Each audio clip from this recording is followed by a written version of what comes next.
I thought we maybe have a little bit of meditation to get going here. So I presume everybody meditates. We meditate whether we think we are or not, because what is meditation? A lot of people think that you got to get into a pose and you got to do all this kind of stuff to meditate, but actually it's a state of mind. And ultimately you come to the point where you're in prayer and meditation all the time. So if we could do that, little meditation. When people come in my store, I like the little kids when they come in my store, because I see, coming from my background, is that kids are supposed to be seen and not heard kind of thing. And so I always like to get down where my children are, where the children are when they come in, so I can actually just communicate with them directly. In meetings and things sometimes like this, we don't, we're kind of just a person that's here, whereas each one of us are precious children of God, and each one of us has a divine nature within us. And so I think it's good to remember that in the beginning. What I was going to do tonight is, I've been reading Urantia book for 40 years. And I know Frida's been 30 years? 50 years. Frida's been reading for 50 years. And 40 years is a long time, but how much you grow from it is what's really important, and how much you actually understand about what it is. We all come from different backgrounds. We all have different religions and all that kind of stuff. So have any of you read the Urantia book for a long time? I was introduced to it in 1970. 1970. That's a long time. Yes. So, what would you what's your takeaway from the Urantia book? Well, several things. In the beginning, and now it's giving me an overview of this planet from another perspective. Totally different perspective. The other thing, and this is more personal to me, I was introduced to the Urantia book by, this is just a bit of a story, by my soon-to-be husband at the time, and people would ask him who wrote the Urantia book, and he would always say celestial beings. That was channeled, and I remember how embarrassed and somewhat mortified I was by that, and yet that knowledge of that connection remained with me, and eventually over time, and as my career progressed, channeling became a part of my life. And I really attest some of that awakening possibility in the Urantia book, knowing that it was brought through for humanity from another sphere of influence. Mm-hmm. Yeah. How about your relationship with Jesus Christ as a result, or Christ Michael as a result of that? It shifted me out of the kind of biblical mythology in a really profound way. And we all know, those of us that have read the Urantia book, the language is very difficult to digest, and particularly certain segments. And the life and teachings of Jesus was something that I really appreciated, and that was understandable and shifted me with another perspective. It was very, very helpful to me. Thank you for asking. Yeah. So one of the things that, when you study the book, because the book is 2,100 pages long, it's not something you read over the weekend. It's years and years of study in reading it. But there are certain things that become really evident, and it's based on our own personal experiences in life and what we learn from that. And so what I've been working on is quite a bit is trying to develop a women's group. I think that women are not getting, they're not able to express the great, wonderful power that they have. they really have a lot of the power. And part of that is because it's been a male-dominated world for such a long period of time. It was at the time of the Bible and all that other kind of stuff.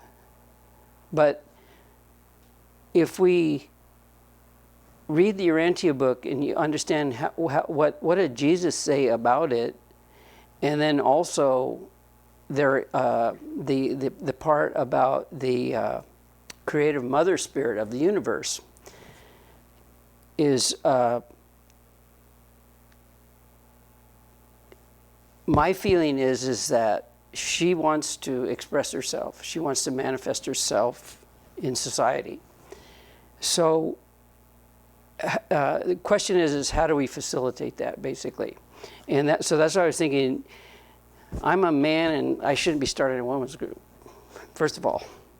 But I didn't see anybody stepping up to the plate. So I thought, okay, that's what God wanted me to do right now. So, and things have started happening, actually. An Indian guy from India, he bought the church in Talent, a 140-year-old Methodist church in Talent, because he didn't want to see it torn down. And so he asked me if I'd like to minister it for him. And so I'm thinking, well, not me, but what if, say, a woman group got together with hammers and nails, and and they formed, they restored it to its original shrine, and they started doing these kinds of things, basically. So that was just like an idea. He hasn't come back from India yet. So what a lot of people don't know, especially fundamental Christians and things like that, is that Jesus did have a large women's group at the time. And so I did some things here that from the Urantia book, but this particular one is Women's Evangelistic Corps, and which the Jewish culture, because they're male-dominated, they just threw that out of the Bible, basically. But this is a very important thing he did. He set apart 10 women at the time to become women evangelists, and Mary Magdalene ended up becoming the leader of that. And so I was thinking about that whole thing. Well, I don't know if you know much about Mary Magdalene, but her spirit's around all the time.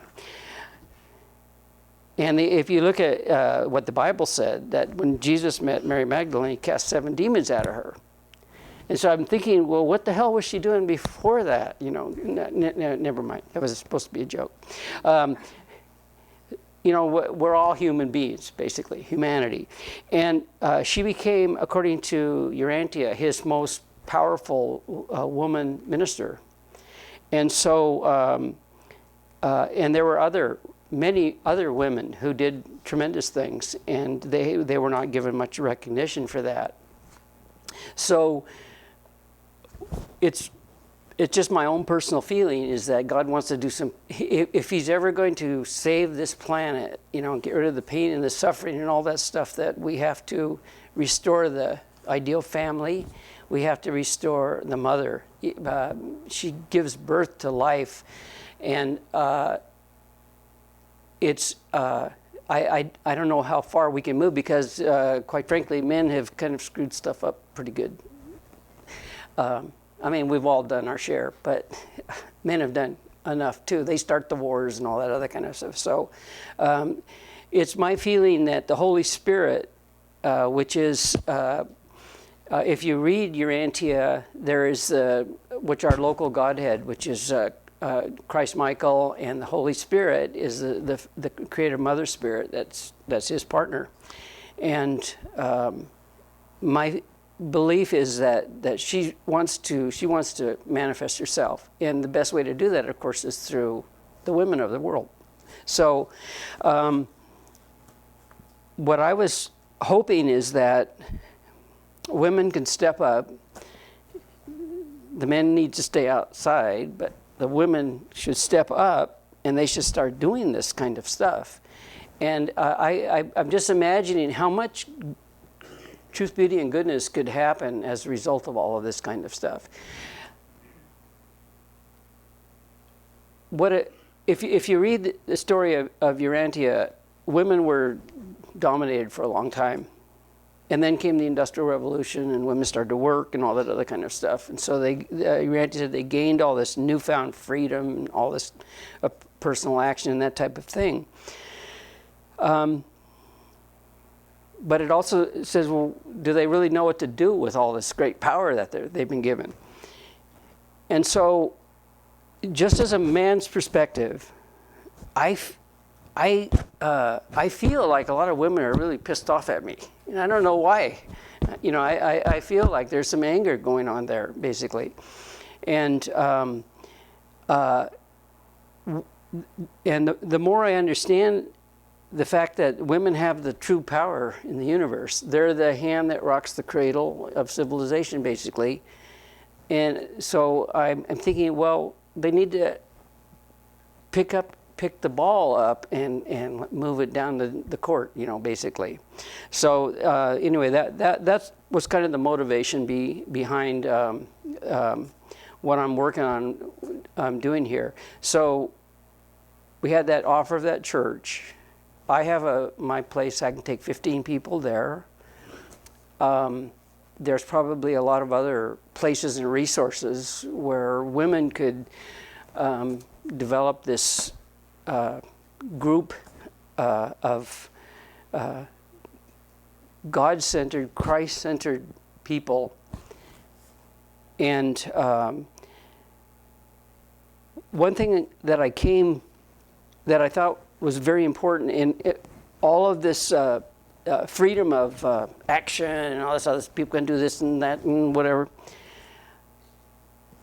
When I studied Urantia, it talked about the supreme moral values of the universe.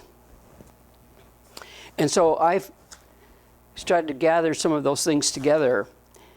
And so I was thinking that if a women's group got going, would they want to be, you know, could it turn into a rebellion or whatever, or our rights and this and all, whatever. And so I thought, well, if you read Urantia talks about the supreme moral values. And so I came up with them that some of the basic core values that we all need are loyalty, number one. We need to be loyal to each other. Fidelity, we have to have fidelity with whoever we're with. We have to have trust. We have to be able to trust each other. We have to be committed. We have to be committed to what we're doing. It's not something that we can't just have it today and gone tomorrow, you know, like marriages are these days, basically. And then also, if we're going to have good relationships, we need to be humble with each other. We need to mutually obey each other. We need eternal commitment. Nobody wants to have, for example, a family gone. And if you look at the world right now, the divorce rate is 65%. So what that means is 65% of these marriages where we took our vows and all these other kinds of things are failing. And what it means is that especially when there's children involved, what happens to the children who lose one of their parents? Because the universe was created so that we have masculine and feminine, where we learn about the natures of God, both parts of God. So for me, it became very important going through that kind of stuff myself, my family basis, you know, father and mother and all that, is that what the world needs in order to solve our problems is we have to restore the ideal family. We have to,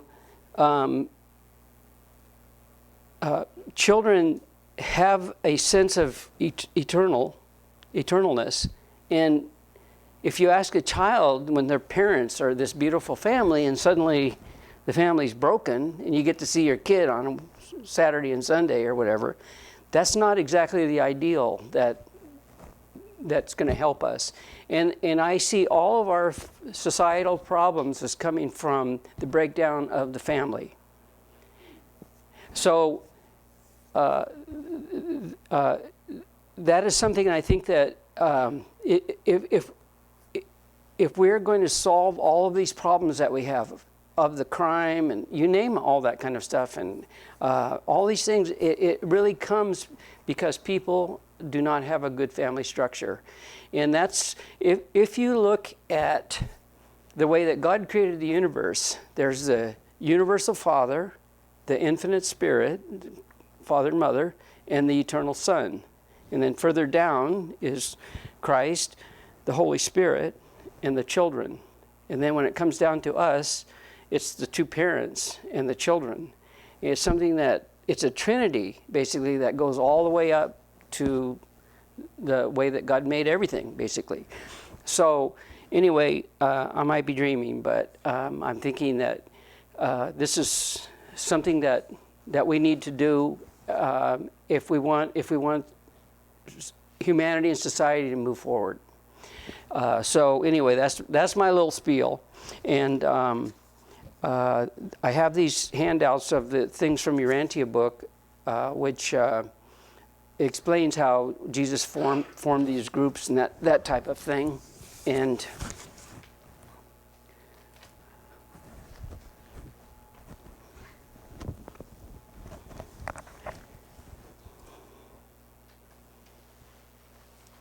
so I didn't make a big presentation. I'm really not very skilled at it, although I've been a missionary for 25 years. I've been in Saudi Arabia, London, Iran, Thailand, Laos, Vietnam. I've been around the world for a long time, sometimes doing good God's work and sometimes doing bad God's work, I guess, whatever.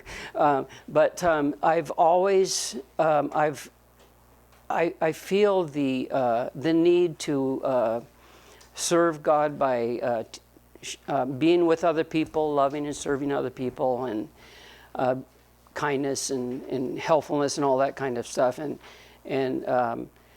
so everything that I do is usually, it just flows, basically. I'm a writer. God gave me that gift of writing when I was in second grade.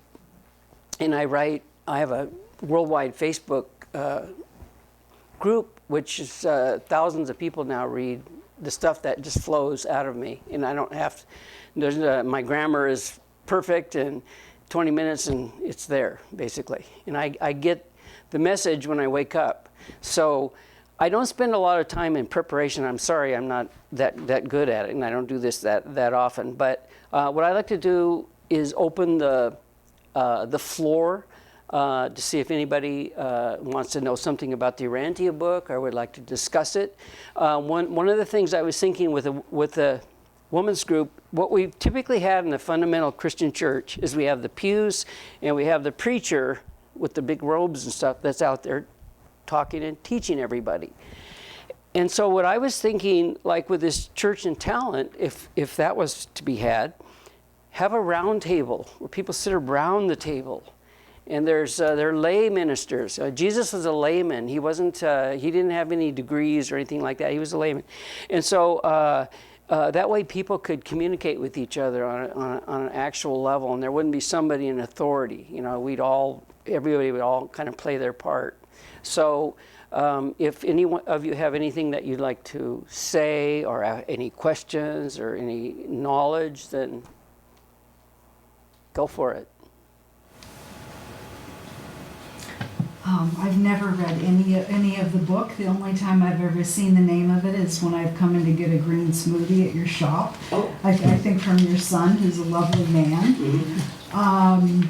And really the only reason I'm here tonight is because on Saturday we participated in a program called Thrive On with Foster Gamble. And he had a man on named Mark Passio who teaches natural law.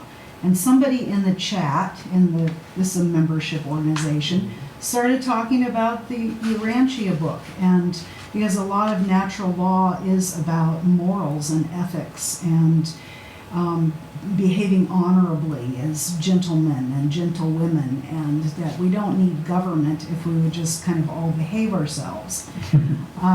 So I came with that curiosity. The woman that posted this very long chat was talking about how in the book 250,000 years ago that Lucifer came to earth and brought his assistant Satan, and you know, that just kind of piqued my interest because I've never heard anybody addressing, you know, basically when evil came to the planet and changed a lot of things. So that's it. Yes. May I piggyback on that? You asked me earlier, you know, what meaning or the impression did the Urantia book give to me? And I said, it gave me an overview of this planet from its point of origination. You know, as human beings, we might ask, why is this planet suffering? Why is there so much evil? Why do people do such harm? Why does God let this happen? And for me, it goes back to the fact that Lucifer began to assume that he was God, and there was a rebellion, and the impression that left on the evolution of this planet. And also, in the Urantia book, I learned that every 10th planet is an experimental planet. Mm-hmm. So things happen here that are more random than they would be in other planets. So that's given me some kind of guidepost to navigate through life and a greater understanding of who we are as a humanity. Yeah. There is evil on the planet, you know, and that's something, believe it or not, a lot of people don't stop and think that there's actual evil on this planet. You know, it's not, they kind of think that we're doing what we're doing, or animals or something like that. But there is an evil force on this planet. And when you look at books like Urantia, they don't focus on evil so much. And the reason for that is because humans are very superstitious beings. And when you start talking about it, then everybody's going to see evil behind every tree or bush or something like that. There is, and you know, we each have our own impressions, but when you really understand Urantia, what they're really saying is that evil came from the infinite spirit, which is the creative mother spirit of the universe. And people say, oh my God, is that... Human beings were born on the earth. We're physical human beings. But God creates spiritual beings like angels and people like that. The infinite spirit creates all the angelic world, which we don't see, but we can feel them sometimes, but we don't usually see them. Humans do their share of stuff, there's no question about it. But according to the Bible and Urantia, it is some of the beings that were created by the infinite spirit that fell from grace and became evil. So the difference between them and humans is that they are born to live forever. They were eventuated, whereas we are born to live our life. So when a human lives his life and he's an evil person, when he dies, that's it. Then he goes into sleeping survivor status, or he becomes extinct or something like that, basically, or he goes on to some kind of judgment, retribution, that type of thing. But so it's the spiritual beings which are affecting us so much right now. And so that's where the real battle is. And like, for example, one of the major studies that I've been involved in for quite some time is the study of narcissism. And a lot of people say, "Oh, everybody's a narcissist," and people don't really understand. Well, what is that? What's the terminology? What does it really mean? Well, what it really means is that people, for whatever reason in their life course, they became very self-centered and very selfish. The whole universe revolves around them. And so when people are in that situation where they cannot really control themselves anymore, they become spiritually possessed.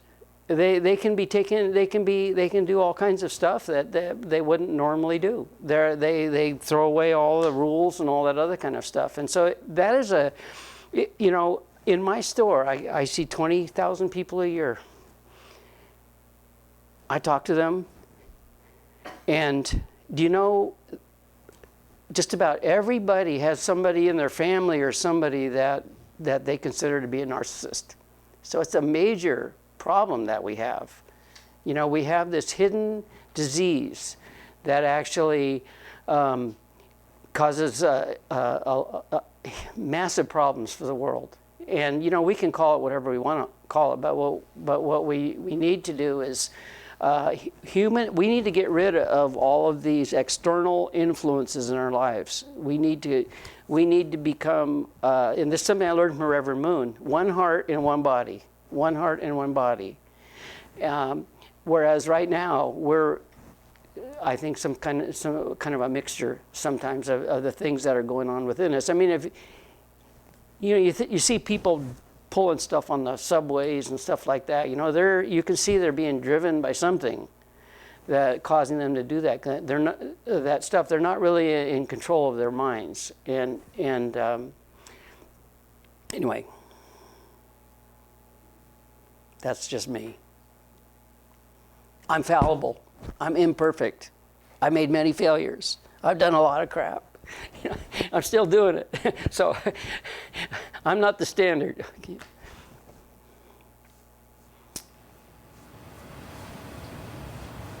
Anybody else? Frida? Thank you. While the Lucifer Rebellion is a significant portion of our history and understanding, the Urantia book also lays out the Ascension Plan. And the Ascension Plan is basically our opportunity to move from being mortal. May I, Jim? Sure. I'm talking to the back of their heads. Yeah, From being, as Jim said, I'm 100% mortal and very imperfect. However, I know that there is the potential for me, incrementally over my lifetime, to achieve God's will. That hope in itself is enough to motivate me every day to do one more thing, whatever it can possibly be. Wow, these are really lovely people. Did you look? they are very nice people. Yes, I did. I was noticing that.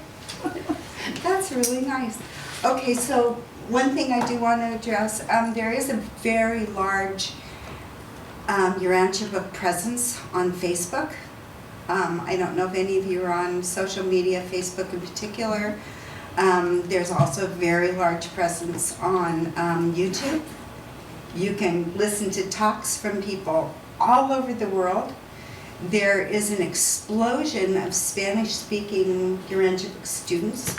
And those of us that are considered, old-timers, I don't know Spanish, so I'm having to translate everything and then go back and see whether or not what I said translates to them to have any actual meaning.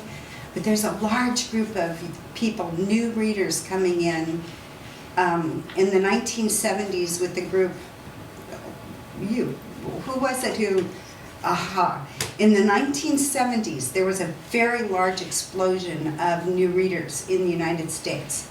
That group of about 30,000 that were introduced, approximately 10%, so about 3,000 of us, really picked it up.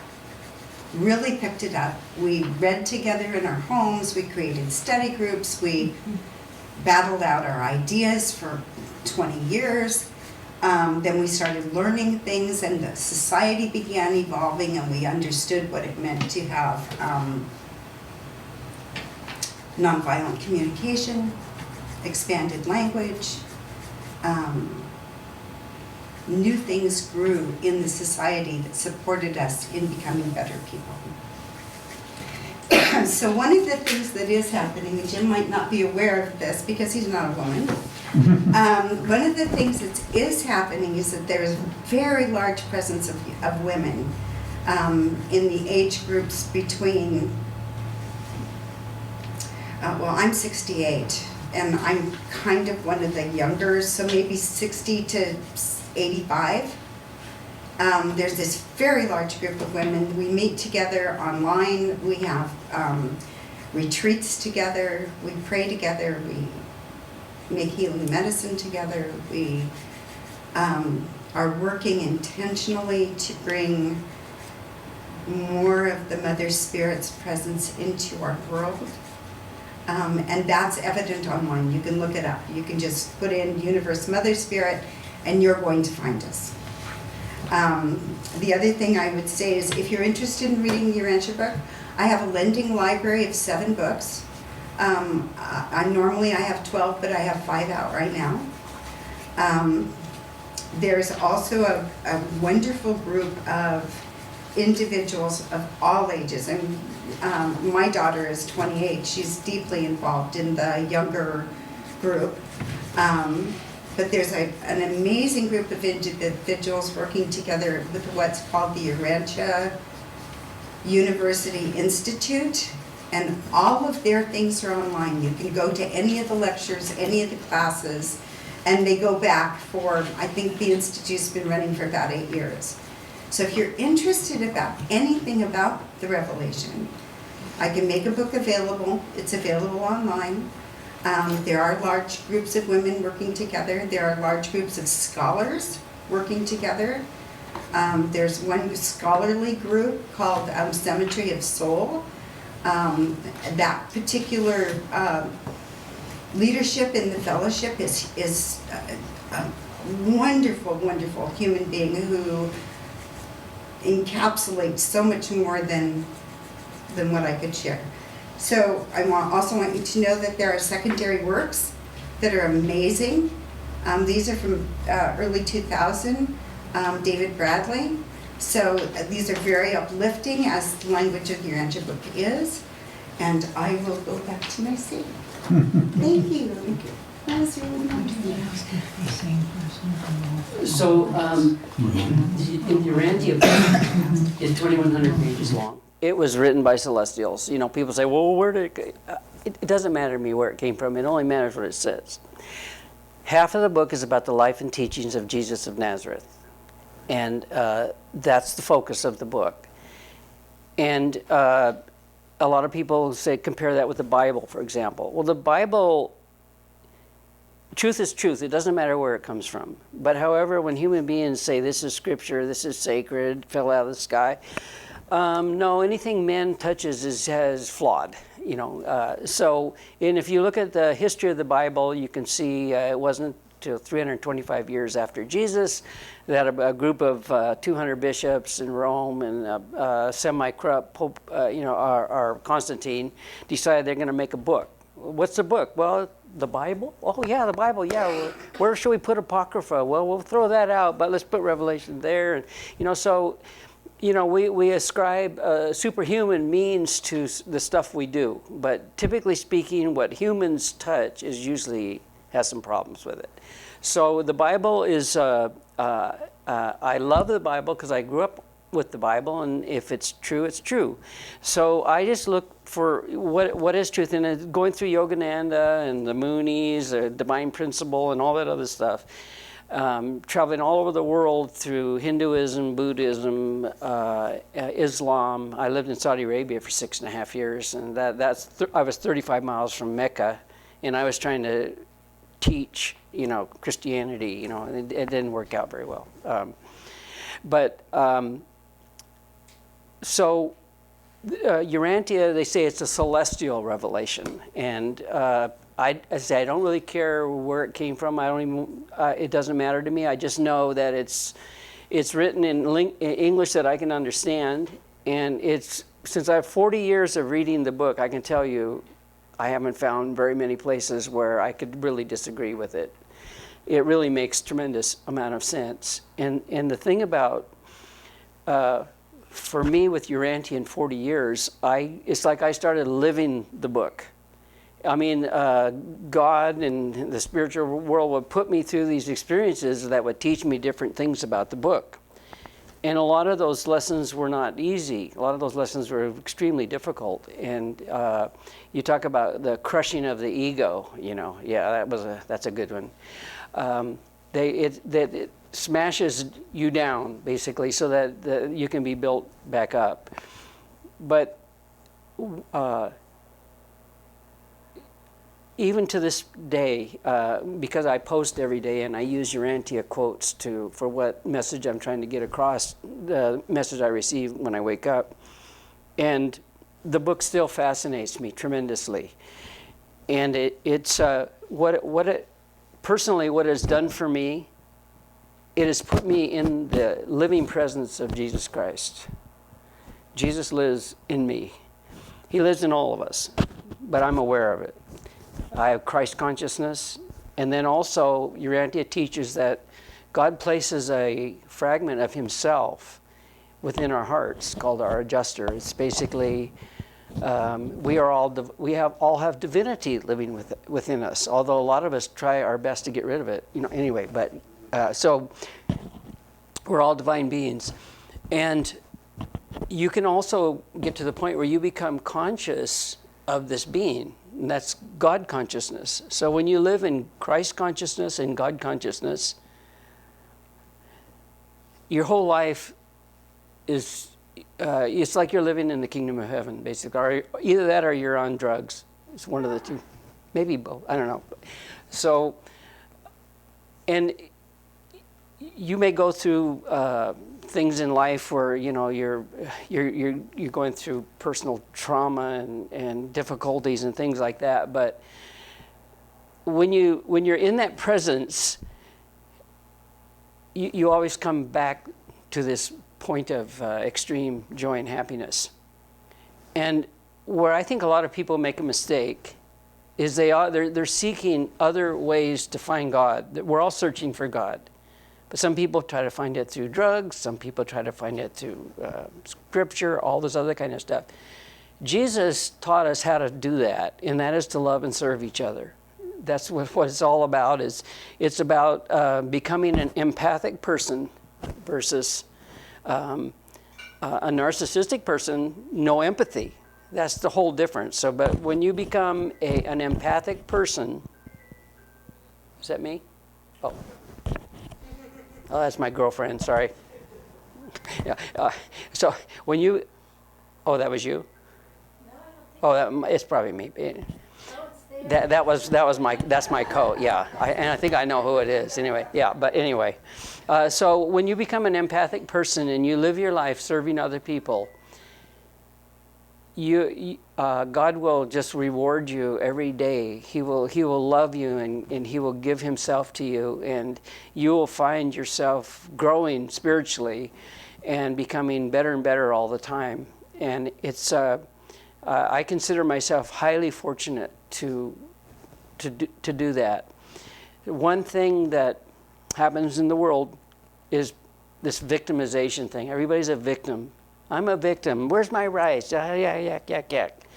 There is no victimization when you're living in the presence of God, because He wants victors. He doesn't want victims. And so you can look at the world and you can see who's playing the victim role. You can see the behavioral characteristics of people, and you can really see where they're at on the spectrum. And Jesus exemplified that because He was homeless. He had not too many clothes. He lived with His disciples. He walked around the Sea of Galilee. He witnessed. He healed. He did all that kind of stuff. And when the time came to lay down His life for the sake of the cause, He did all of that. And why I like him, I mean, you can look at, Yogananda was a great guy. Maharishi, I gave some flowers to Maharishi one time in Bangkok.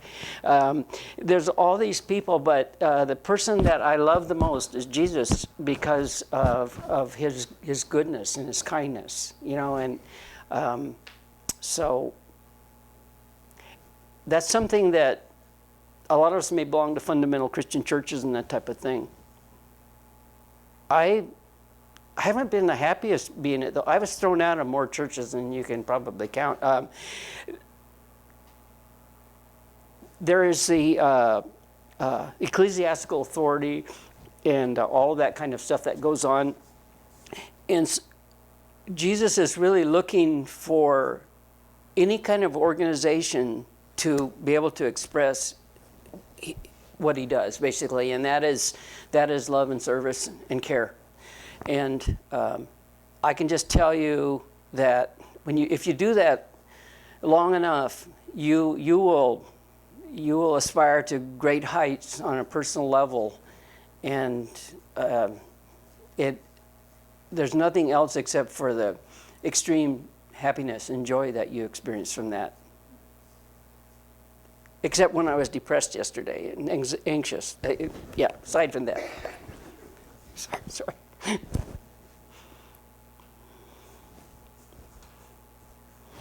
have a question.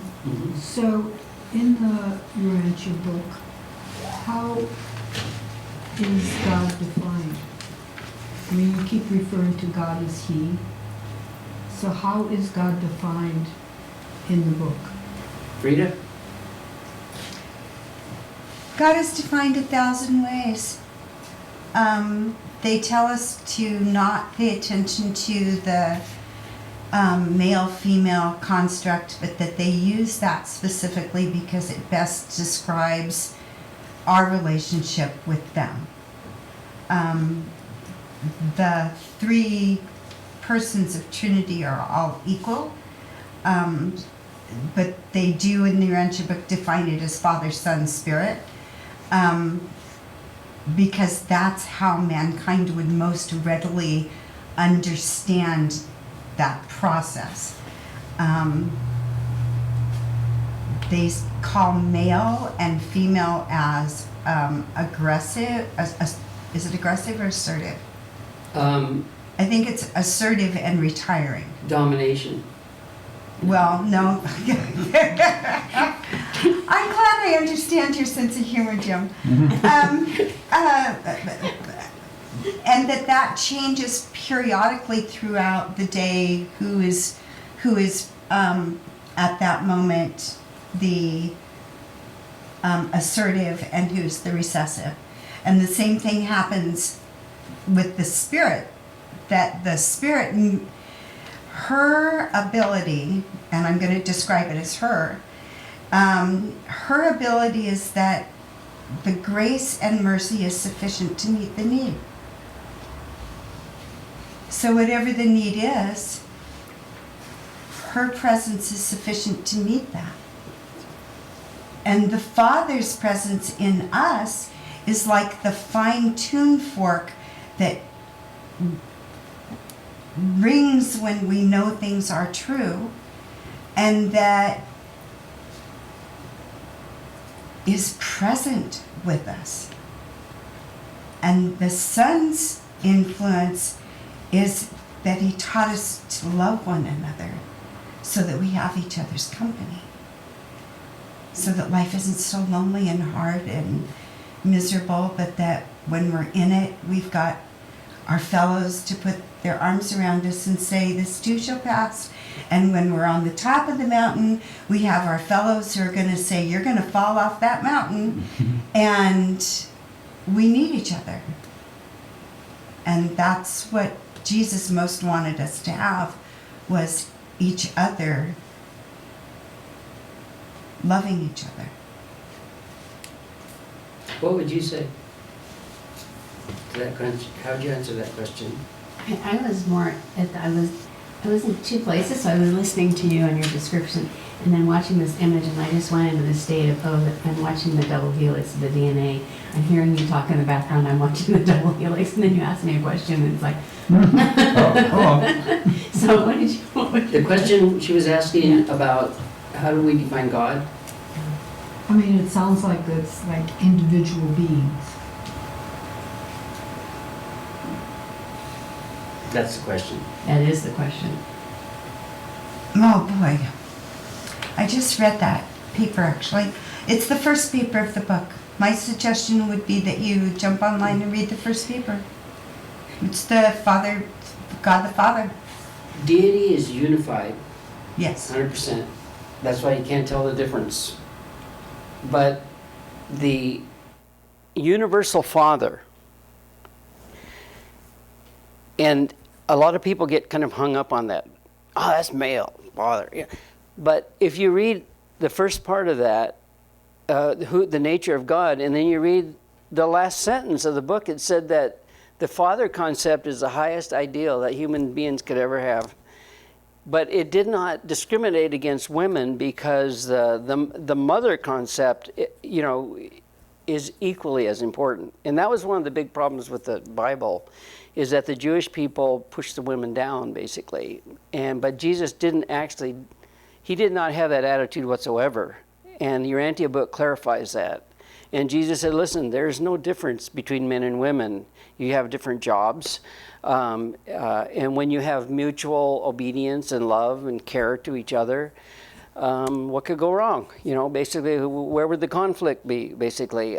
So that concept sometimes it hangs people up. I was thinking about, you know, power bases and things like that, and man cannot make a baby, but a woman can make a baby. And I think that's why the Bible says that when the word speaks, the spirit moves into action. And that's why I think women like curtains. They like to make the curtains, and they like to do all that kind of stuff, because they have their own domain. You know, both sexes have their own domains, and some of them cross over, of course. One should never fear the other, because it's all part of the yang and the yin. You know, it's the duality of creation. That part of the duality, and it's if you were to ask me who God. The reason that we have this adjuster living within us, we have this divine being, which is the fragment of God that he placed within each one of us, is so that we can know God. Are you speaking that there is a being, one being? There is, the Godhead is the universal Father, the infinite Spirit, or the creative Mother Spirit, and the eternal Son. And that's the divine, that's the original Trinity. And they're and from that, of course, it goes on down, basically. But there is a being, you could call him whatever, but the universal Father is what most inhabited planets, that's what they like to refer to as the Father, as what people say God.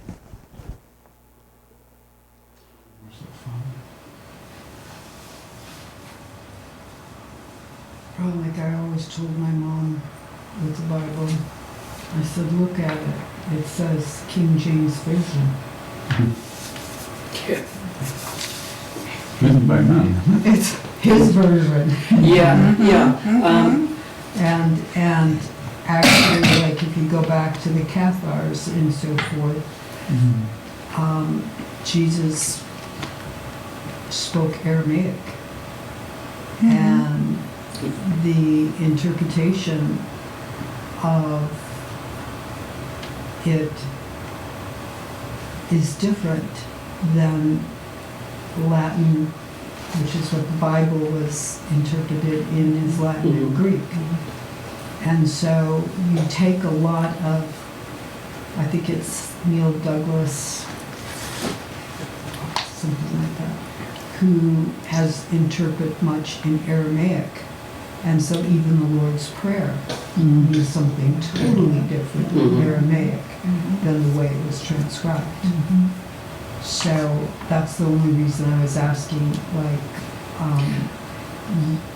there's others saying that the universal energy, it's an energy, not a separate being, as but coming into the earth plane, I suppose maybe it's set up in a way so people can understand it. But I think that's where it comes about judgment and so forth, that there is a being that prescribes different things, that this is evil, this is right, this is wrong. There, And that's why I didn't Yeah, know. there's A but, friend sent me the book, yeah. but I've only Right. begun to read it, so. if you were to look around this room, for example, all these books, there had to have been some intelligent beings creating this. They didn't just, what I'm saying is it just, you could be 5 trillion years and these books would never manifest by themselves. So it is a hard concept for people to think, especially on our level. We're human beings, basically. We're like semi-animal. And so it's very hard for us to think about things that are as deep as saying that there is a creator or a God, basically. I went through all of that kind of stuff myself, and I finally came to the conclusion, well, it ain't me, so I'm just going to have to go along with this program. But as I learned and grew, I fell in love with God. And it makes perfect sense to me now. And Jesus said, if you see the Father, you see me. When you see me, you see the Father. A lot of Christians say, well, he's God. No, he wasn't God. He was a reflection of God. And that's kind of what we're all trying to become, is a reflection of the Father or the Mother. It's all language. You can use it. You can say Mother, Father, whatever. That's not really what's important. I'm a masculine individual, although I have feminine traits, like all of us do. So I relate to the universe probably maybe in a different way than you do, which is fine too. Basically whatever feels comfortable, I think, and whatever works. I'm not wrapped up in sexism, because I think that is basically it's part of our life on Earth more than anything right now, because we're building families and stuff like that, but. Can you explain the adjuster, the thought adjuster? I'm confused on that. Okay. What's the term? Adjuster. The thought adjuster. The thought Thought adjuster? Thought adjuster, thought controller, Mystery thought monitor. changer, Mystery monitor. mystery monitor. Yeah. This is a new concept in Urantia. I don't think it's in any other religions that I can tell. But the universal Father, Mother, Godhead, however, they create a fragment of themselves in endless profusion. And so when a human being gets to the age of his first moral decision, usually around age 5, God sends this adjuster who has been picked for you, trained and all that stuff, picked for you, and it comes to indwell you. And some people, you can think back the time you were 5, you can even remember when that being came to you, that adjuster came to you. Something may have happened, you may have been, your mind might have been a little strange or something. So this being that lives within you is a silent, still small voice. It does not interfere with your free will. It does not make you do anything, basically. It's there as a guide. It's like a pilot light. It's a guide that what its job is to help you to come into the full awareness of God and to get you back to paradise, so you can embrace God personally. One of the things that happened to me last year is that I started to become aware of this being that lives within me. And these kind of things, it may have for some people it's like water. It's like one of those Arnold Schwarzenegger, liquid metal guy, kind of things. my wife named it, and Misha. That's what she called my adjuster. I don't know if that's his name or not, but I'm definitely aware of its presence within me now. I can't quite define everything, but I'm aware of it, and I can talk to it, and I can pray to it. It's the same way with Jesus. I mean, I've seen Jesus a number of times in dreams. He's been right beside me. He gave me 3 gifts. Like 6 months ago, he gave me 3 beautiful gifts. And when I was pushing my vegetable cart out back behind the store. So what happens as you mature spiritually, you start to become aware of these beings, these entities, and things like that. And it's very life-changing. It's through the merit of service. That's how we grow spiritually. Is through the merit of service, serving others. You know, that's because if we're always wrapped up in ourself, nothing's going to happen. But you know, when we're out there giving it out, then it's like it's our cup that we let the cup go, and then it gets filled up again. I want to toss something out. So, I was introduced to the Urantia book in 1970. Had an understanding of the thought adjuster, and that's one of the things that really captured my sense of meaning and direction. And then roll me forward into like 1983, and I discovered metaphysics in that branch of spirituality. One of the first things I learned was, we have a higher self. Higher self. A higher self. Yeah. And so I've often correlated those, but wasn't really sure if they are exactly correlated or not.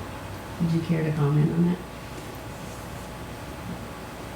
I think a higher self is a really good term, a term for the adjuster that lives within us. It sounds great to me, you know.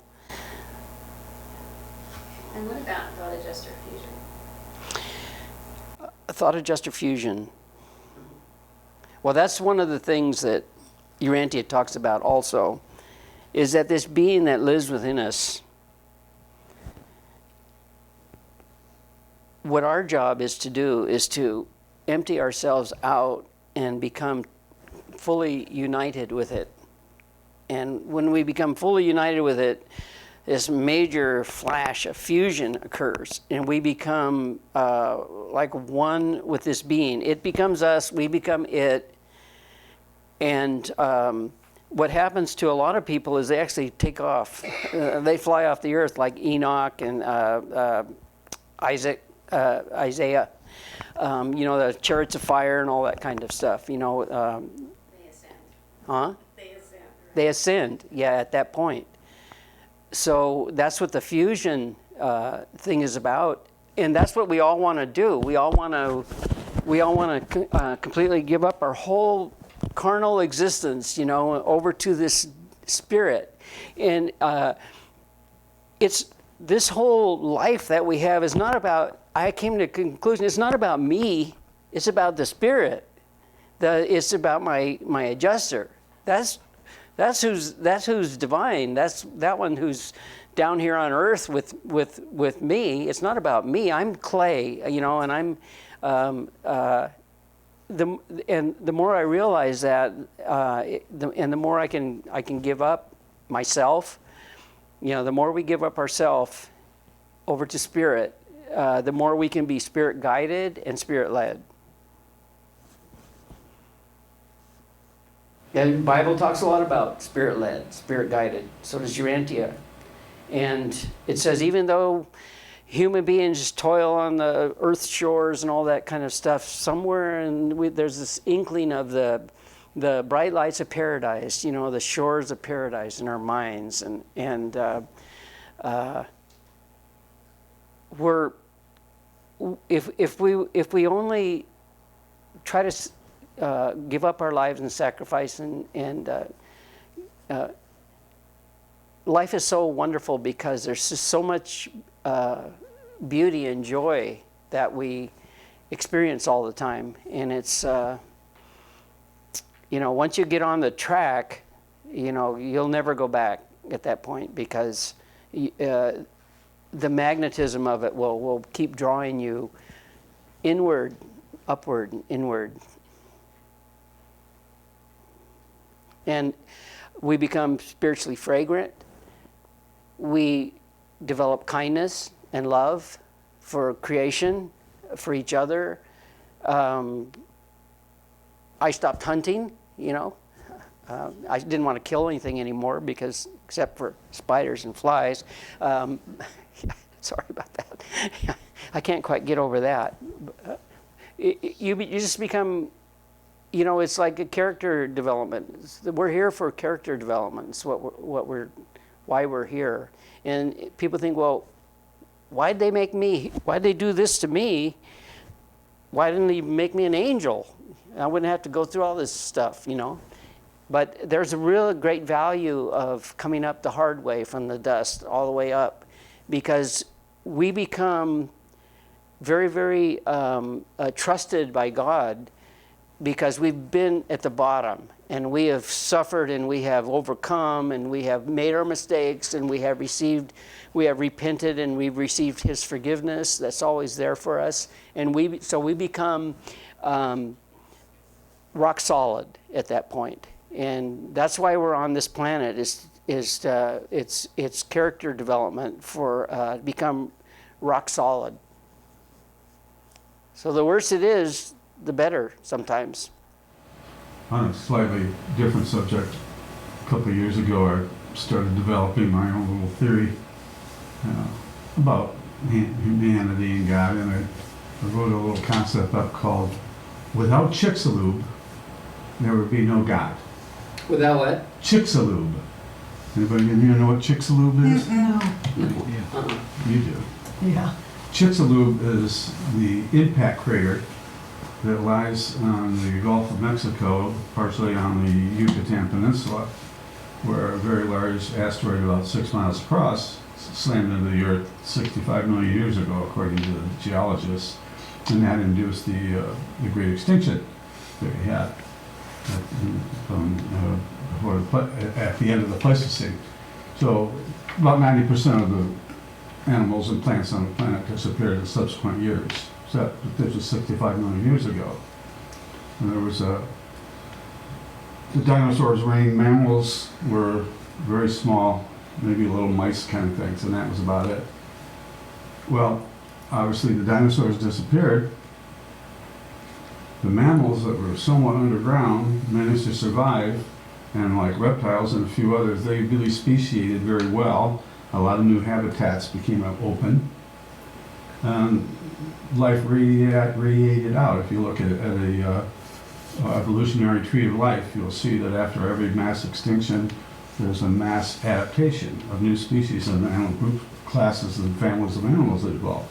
Well, the human mind was not around during that period. There were no humans. I mean, as far as we know, the human species actually didn't evolve until about 200,000 years ago. My perception is that humans evolved because of the Chicxulub impact, or I should say, as a random event in evolution. The mammals of our complexity and our intelligence and our spirituality are kind of a genetic experiment in the universe, maybe directed by God. But previous to the existence of our mind, I calculate there could have been no God. That what? There could have been no God before that impact, because there was not a creature on earth that had the mental capacity to perceive of a supreme existence, a Godhead, or anything like that. We don't believe that there are animals smart enough or with the mental cognitive ability to create it. It had to take something as sophisticated as a human mind to wake up one day and say, oh my gosh, you know, there must be something responsible for creating all this. I don't think that the human mind would have evolved after the Chicxulub parallel to what we have today. The chances of evolution being convergent like that, leading to a point where an intelligence can perceive of a supreme being, would be statistically highly improbable. So that's why I say that without the Chicxulub impact, we wouldn't have human consciousness. And without human consciousness, we would not have the perception of God. Therefore, Without the Chicxulub impact, there would be no God, because there's no mental container to perceive of it. So that was my theory. That, hey, you know what? There's a little thing that goes back to a little geologic impact, and what the heck? As a result of it, millions of years down the road, we have God. And the Urantia book. And what? And the Urantia book. But that's just Earth. Yeah. How do you know there wasn't a consciousness, or that there is consciousness throughout the universe? Right, yeah, we don't know. I would, yeah, right. Do you know, I was reading last week that NASA has discovered 5,000 planets. We are not alone. I mean, there are hundreds of billions of stars just in our galaxy, and we are just these little dinky beings, you know. We're trying to perceive of this vastness that we have, complex vastness that extends, you know, over infinity, basically, and it's a hard concept for us, I'm afraid, you know.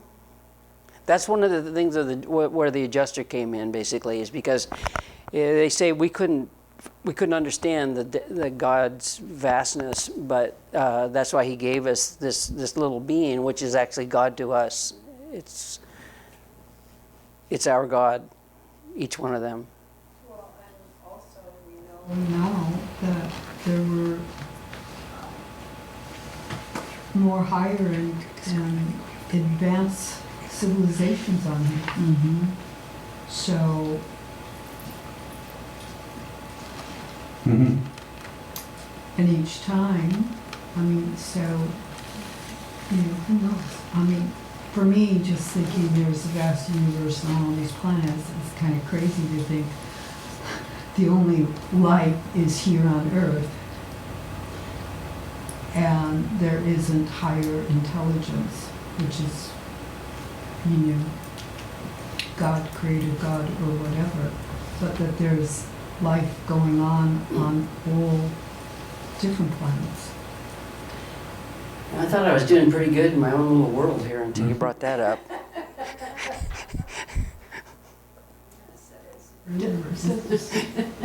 Does the Urantia book mention Lemuria or Atlantis or any of those prior civilizations on Earth? You get the nod. It gives us all kinds of windows into movements of people. And there are some younger students who are lining up like ancient Egypt and Anunnaki, and there's younger students that are really working to figure out how those population movements may have transferred information. And the Urantia book is also tells us that it's not going to tell us everything, because that would deprive us of the discovery for ourselves. So when we see things in South America that are stones cut with razor's edge, even now, thousands of years later, the younger students are really working on that. They're really, because they have access to information my generation didn't have, and they have the physical ability to go there to do their own investigations.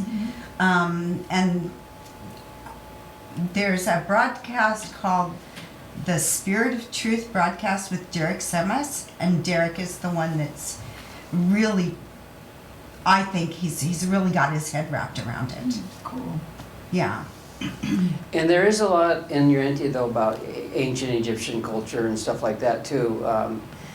The pharaohs and things like that. I mean, and when you want to get into geology, that's the place or archaeology, that's the place to go, because It's very fantastic, and as far as I know, it's not disputed, information at all, according to what we know, what modern science knows. So Modern science is actually proving what the Urantia book said What? in 1930, which is mind-boggling to me.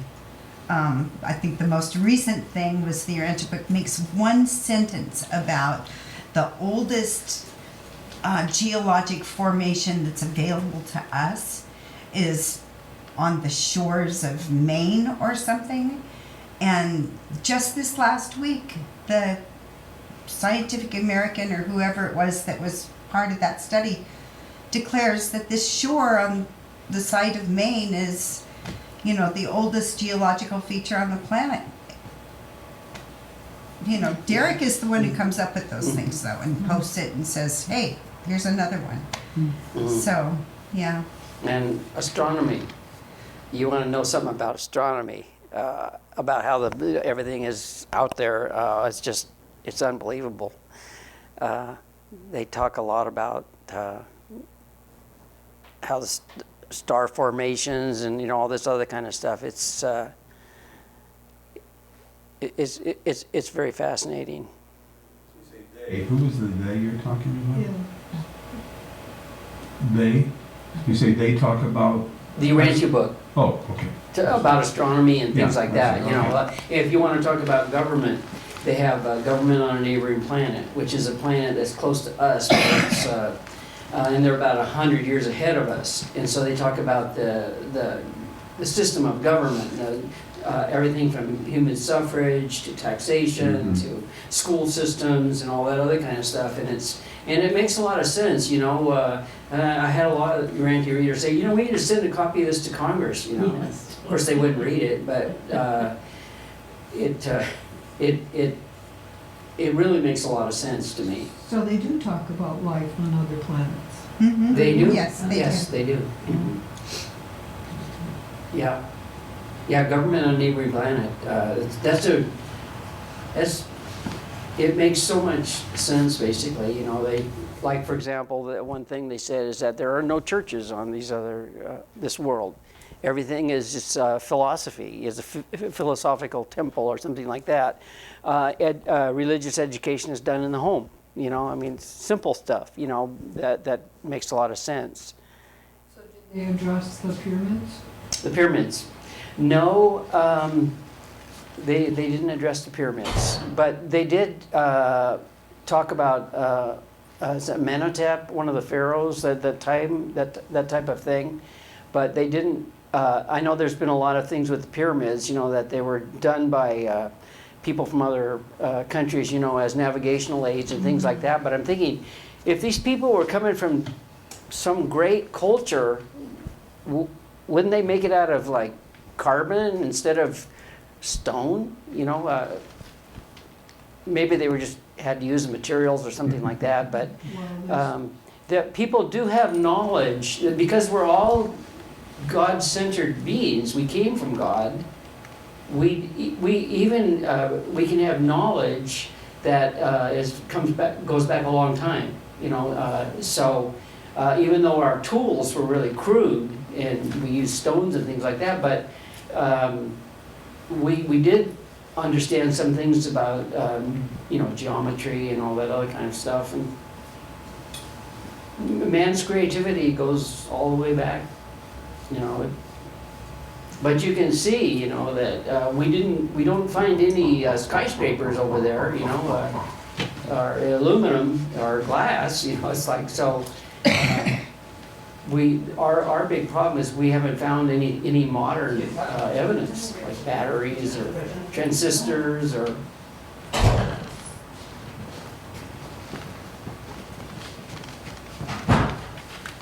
Another question.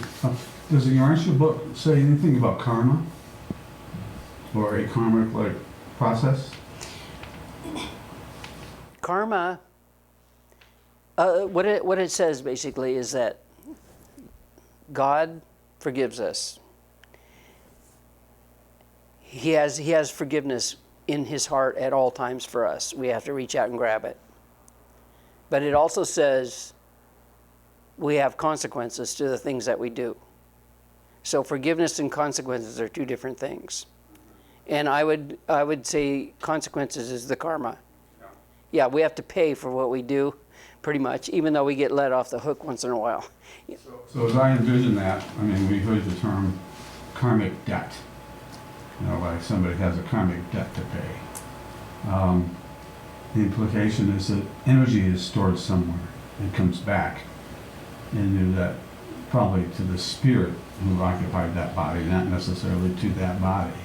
So I'm trying to have a picture of, so where the heck in the cosmos is somebody's karmic debt or karmic credit stored, and they could come back to them in any lifetime in the future.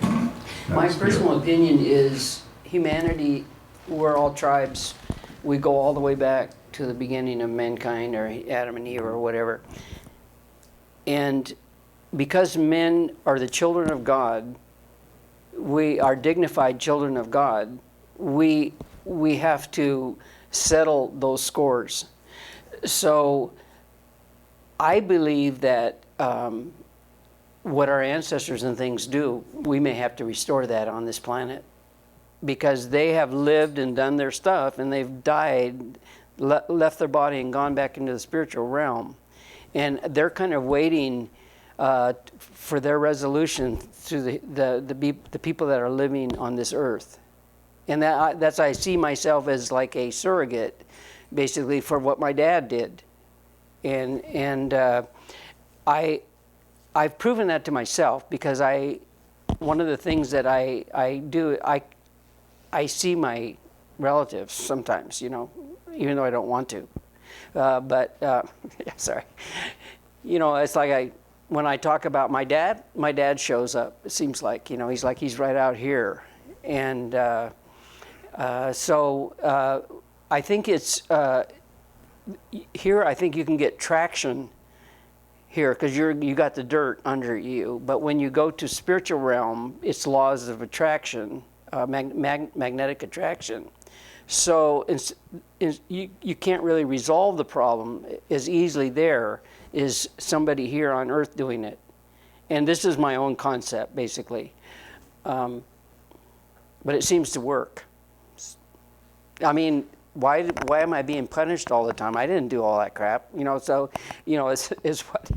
So there must be some reason for it there, you know.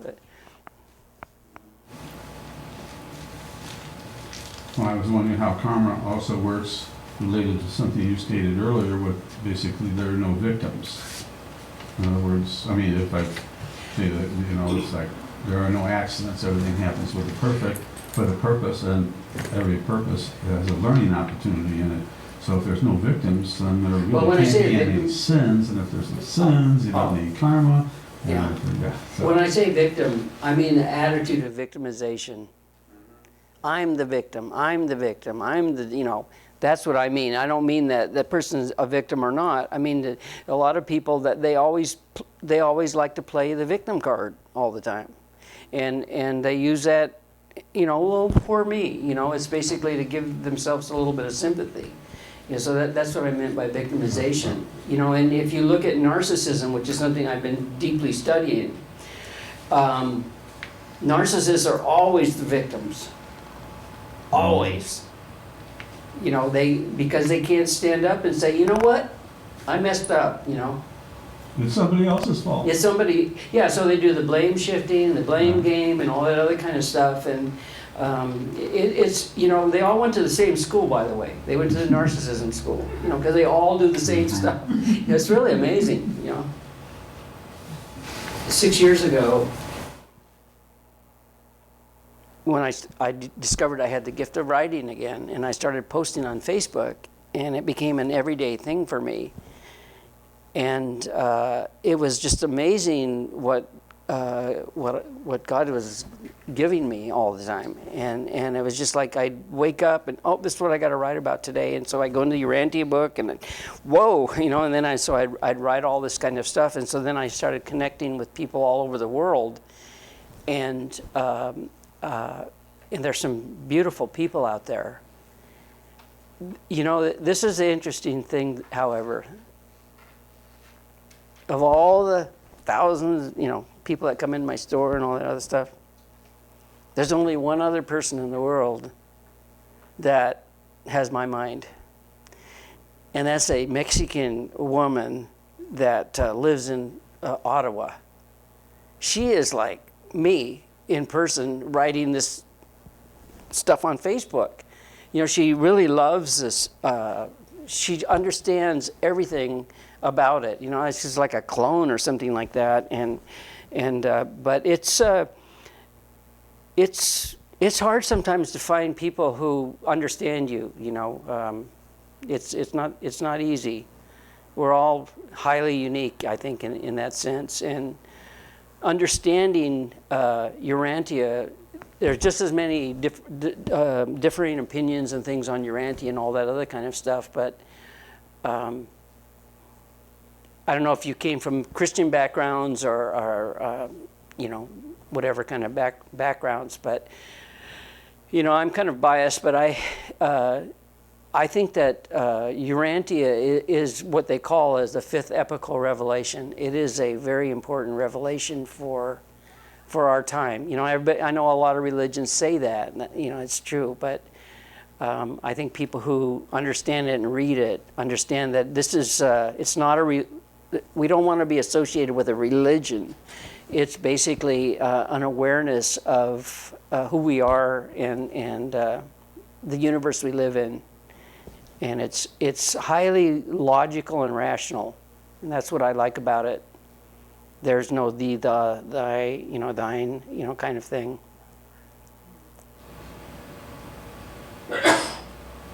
You know, I looked at Course in Miracles. It's too abstract for me. I can't get it. I don't know why, you know. Islam and, you know, Hinduism and Yogananda has some good stuff. But this one is really, to me, it's just highly logical. You know, it really just kind of fits with everything. Thank you. Thank you so much. Thank you.